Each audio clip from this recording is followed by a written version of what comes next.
Hello friends, அனைவருக்கும் வணக்கம். இன்றைக்கி வந்து பார்த்திங்கன்னா ஹோட்டல் சுவையில் நெய் ரோஸ்ட்டு எப்படி பண்ணுறதுன்னு பார்க்க போகிறோம். இதுக்கு சின்ன டிப்ஸ் ஒன்று தான் வந்து நான் இன்றைக்கி சொல்லித்தர போகிறேன். இந்த டிப்ஸு என்னன்னு பார்த்திங்கன்னா, நம்ம மாவு கூட 1 டீஸ்பூன் சர்க்கரையும் 1 டீஸ்பூன் கோதுமாவும் நல்லா கொஞ்சம் தண்ணியில் எந்தவித கட்டியும் இல்லாமல் மிக்ஸ் பண்ணிவிட்டு நம்ம மாவு கூட சேர்க்க போகிறோம். இது சேர்க்கறதுனால நல்லா கிறிஸ்பியாகவும் நல்லா மெலிசாகவும் பேப்பர் மாதிரி வரும் உங்களுக்கு தோசை. இப்போ வந்து தண்ணி ஊற்றி மிக்ஸ் பண்ணிக்கலாம். நான் 1 கிலோ மாவு அளவு எடுத்திருக்கேன். அது கூட தான் வந்து இதை கலக்க போகிறேன். நீங்கள் கோதுமை மாவு இல்லைன்னா மைதா மாவும் சேர்த்துக்கலாம். இப்போ மாவு கூட கலந்துடலாம்.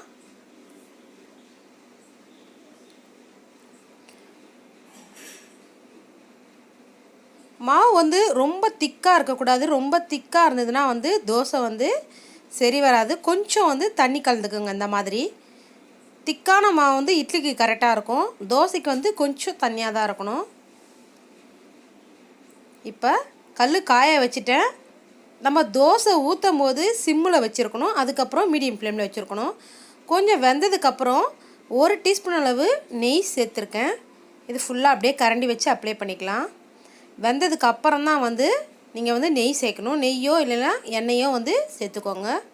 இப்போ பாருங்கள், நான் வந்து முக்கோணம் மாதிரி மடிக்க போகிறேன். அதுக்கு வந்து ஒரு பக்கமாக வந்து நான் வந்து கரண்டிலே வந்து கட் பண்ணி விடுறேன் பாருங்கள்.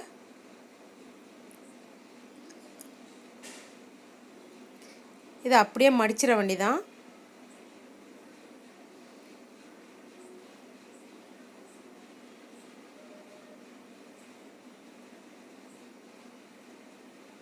எவ்வளோ கிறிஸ்பியாக பேப்பர் மாதிரி இருக்குன்னு பார்த்தீங்களா?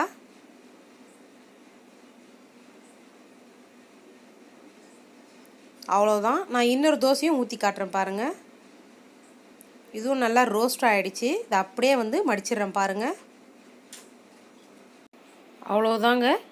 ரொம்ப ரொம்ப சிம்பிளாக ஹோட்டல் ஸ்டைலில் நம்ம தோசை செஞ்சாச்சு. நீங்களும் இந்த டிப்ஸோட தோசை சுட்டு பாருங்கள். நல்லா கிறிஸ்பியாக நல்லா மெலிசாக நல்லா சூப்பராக வரும். இந்த வீடியோ உங்களுக்கு பிடிச்சிருக்கும்னு நினைக்கிறேன். இந்த வீடியோ பிடிச்சிருந்தா மை சமையலுக்கு சப்ஸ்கிரைப் பண்ணுங்கள், லைக் பண்ணுங்கள், ஷேர் பண்ணுங்கள், கமெண்ட் பண்ணுங்கள். தேங்க்யூ.